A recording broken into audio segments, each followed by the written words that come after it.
It's on split screen. What I don't think they can see it that way, but all right, so I'm on anyway. Okay, thanks. Hi, everyone. So this is Michelle Grimolia, and I am the CEO here at Woodland Pond. And today is Tuesday, September 14th, 2021, and this is going to be my weekly update at noontime on a Tuesday. We will make this available for re-airing on our YouTube channel this afternoon, not too long from now, and I will send it out on our listserv to all of you so that you have a link for that. So I have a number of things that I want to go through and update you on, but sort of the underlying or pervasive part of the conversation really has to do with the impacts of the vaccine mandate, which is going to be coming into effect on September 27th. The impact of that vaccine mandate on our staffing and ultimately what that means for residents here on campus. So I want to spend some time talking about that. And then, of course, invite you to contact me via email or via phone or come to my office with any questions at all. And we can discuss some of the details of what I'm going to describe to you momentarily. Before I do that, I just wanted to confirm for all of you that since I announced to you last week that we do have one assisted living resident that has tested positive for COVID on assisted living, we don't have any further symptomatic or suspected cases. We do not have any additional staff or residents that have tested positive. And we are testing all the time at this point.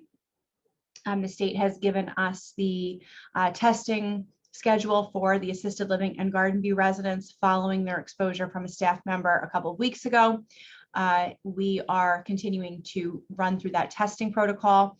It looks like we're probably going to be able to resume congregate dining and activities and full visits again starting a week from this Friday.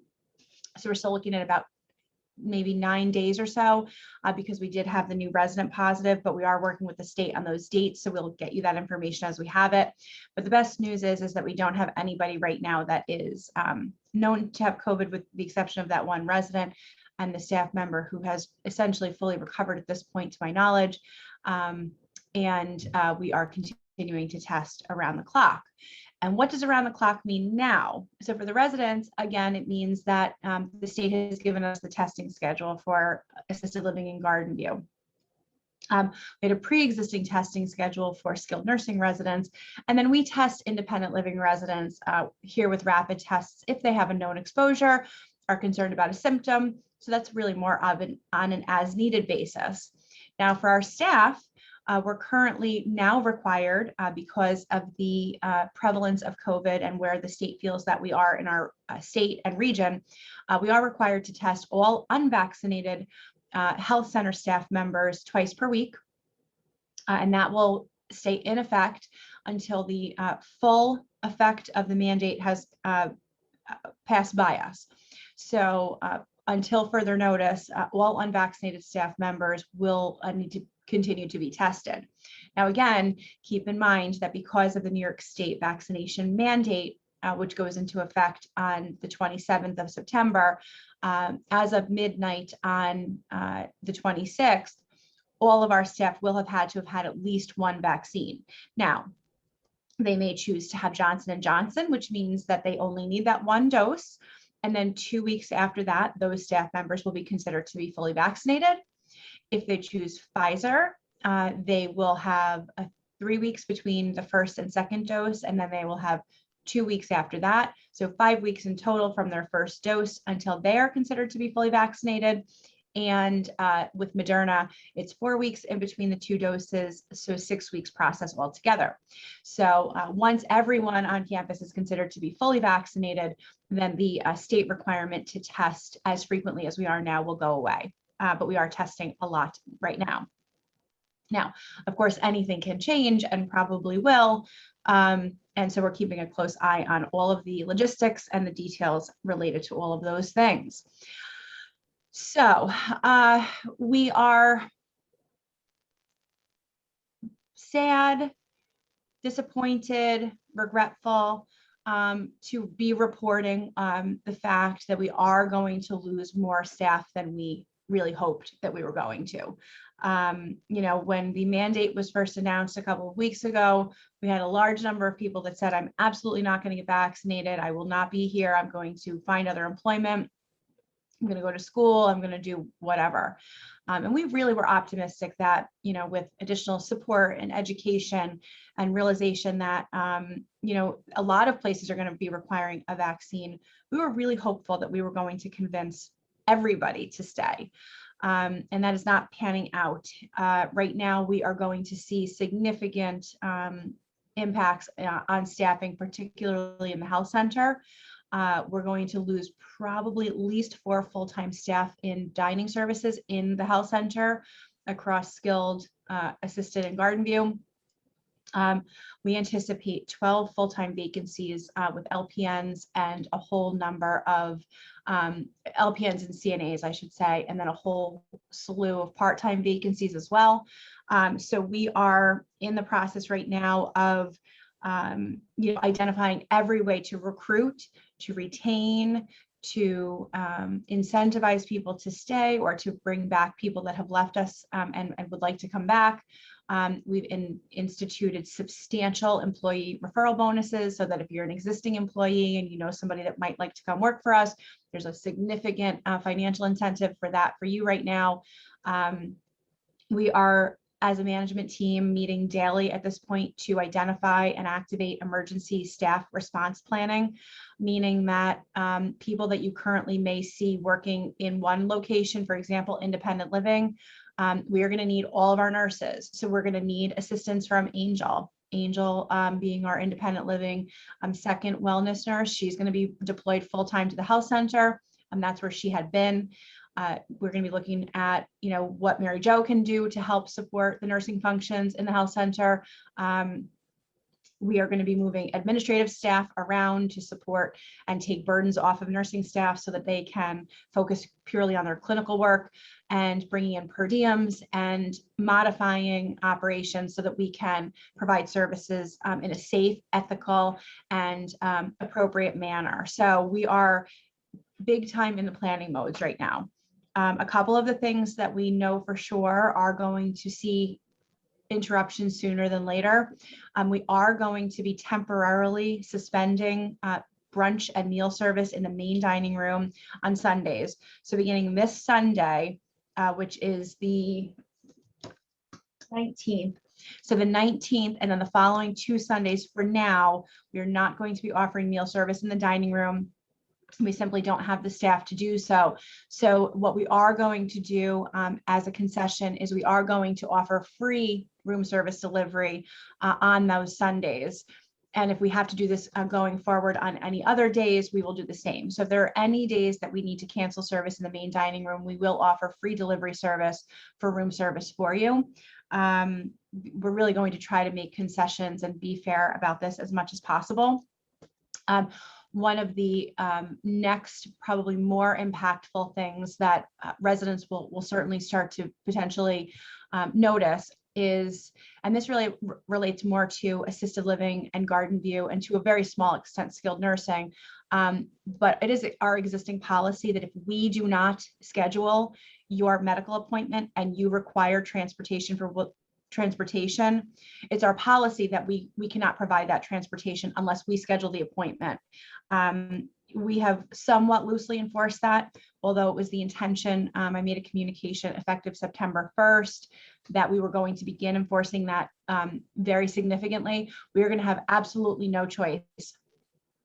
If we do not make your medical appointment and you reside in the health center, we absolutely will not be able to provide you transportation. So if you're making your own appointments, you need to make your own transportation arrangements. Again, this is strictly for the health center. Of course, all of independent living, your transportation is scheduled through the concierge, but we will not be able to provide staffing or transportation to an offsite appointment if you make the appointment and you live in assisted living, garden view, or skilled. So if you need an appointment, first, we're really asking based on staffing that if you need us to go with you, please keep those to the things that are really medically necessary at this point. We need to make sure that we have as many staff on campus to provide basic resident care as possible. So the more people that get pulled to go off campus for appointments that are not medically necessary at this time, it's going to create strains on staffing. So again, if you are making medical appointments and you live in the health center and you have something that's not medically urgent or necessary and you need our transportation, we're going to ask that you put that off. And again, anything that is going to require our transportation, you've got to let us make the appointment. Otherwise, we're not going to be able to accommodate it. Of course, we're hiring in every area of the campus. I've already indicated certified nurses assistants, licensed practical nurses or LPNs. Dining services has vacancies in the kitchen, wait staff, and most critically, the dietary aides and staff in the health center. We are going to be moving, again, staff around to accommodate those needs, and we will be offering plenty of overtime, shift differentials and so forth to entice staff to work extra hours. And of course, continually trying to recruit staff from other employers to come here and work. So as we have additional service interruptions, I will inform you of that. And I think more so than anything, and this is so critical, I have to ask for everybody's patience on things that are not urgent. So if you go to the hostess station and there's not somebody there at 11:30 or there's not somebody there at 12 o'clock, most likely that person is running around doing something else. So either just walk away and then call the hostess station when you get back, or same thing with concierge, or same thing with, Cassidy, resident technology assistant. She's going to be needed in other parts of the community. We're going to have opportunities for you to access additional services through other staffing, but it's not going to be, everything is not going to be quickly available as it is now. We just are not going to have the staff. So we're going to be working through this as we go. With hope and optimism that, in the next 10 days, as people have the opportunity to make their decision, that they choose to stay. I mean, that would be the ideal, of course, not just for Woodland Pond, but for those people, because this is a great place to work. And I think a lot of the people that are choosing to leave recognize that and say, I love my job at Woodland Pond. I love the residents, but I can't get comfortable with getting the vaccine. So, we're not waiting till next Friday to, be caught without preparation. So we'd rather prepare and be ready for what we think is going to occur, which is to some extent the worst case scenario, and then maybe find some relief at some point in that process. So that's kind of where we're at with all of those things. You may see calendar modifications. I would recommend keeping a very close eye on bulletins, Connected Living, Channel 1340, signs in the mailroom, signs, in the great room, signs at reception, concierge, to let you know kind of what's going on and what might be changing. I may reinstitute a Friday update as well, depending on, how dynamic things are. And how things are changing very dramatically. And then I'll keep you posted on that as well. If we do move to that 11 o'clock, 12 o'clock on Friday's weekly address, we're not going to do that just yet. The last thing I just want to mention is that marketing activity has been incredibly strong through the summer, and most particularly in the last 3 to 4 weeks. We are down to just a very small handful of Willow style units. And at this point, I think we only have 5 or 6 max that are not spoken for, and we have tours continually scheduled. People are really highly motivated to move into Woodland Pond, and now is the time to do it because the prices and the contracts typically change at the first of the year. So if you have anybody in mind that you're thinking would be needing to move in or wanting to move in anytime in the next, year or two, now is the time to do it, because other than those 5 or 6 Willow apartments, which are the 1-bedrooms with a den, we have nothing available. We're completely full with waiting lists everywhere, and some of those waiting lists are quite lengthy. So if you've got a sibling or a friend or someone that's contemplating a move to Woodland Pond, please contact them. The inventory is going quickly, which is great. We're thrilled about it, knock on wood. You're gonna have a lot of new neighbors coming in soon. We have a lot of move-ins scheduled, but we obviously want you to bring your people, because your people are our people. So just wanted to throw that out there. And, for those people that are hesitating or, kind of putting it off, this is the reality of where we are for right now. So I will be in the office all afternoon this afternoon. I may be taking a marketing tour as Shannon continues to be on maternity leave. But you can reach out to me via email and all of the other ways that you know how to get me. We may be looking for potentially a list of resident volunteers that might be willing to do some, simpler tasks, but to help us just kind of keep things moving on campus. As we face these staffing shortages, I'm not entirely comfortable with that because, of course, this is your home and we have contractual obligations to you, but you've all been so great, and so many offers of volunteer have already come in. It's one big happy family, happy house, and maybe we will call on you. So keep your eye out for that. And maybe we can find something for you to do to help while we're kind of getting through the hard times here. I appreciate you all, and I'll talk to you soon.